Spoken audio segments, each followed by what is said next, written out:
Şoğuz welaýatynyň ýaşaýjysy Gülaýym Ibadullaýewa 2020-nji ýylyň sentýabr aýynda Istanbul şäherinde ýitirim boldy. 2 ýyldan bäri habar alyp bilmän kösenýän Gülaýymyň ýakynlary gaty aladylanýarlar.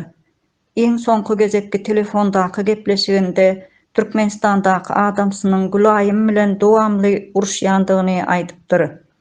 Gülaýym ýitirim bolandan bäri adamsy täzeden öýlenendigini we 4 çagasyndan ikisi durmuşa çykandygyny ýakynlar habar berdi.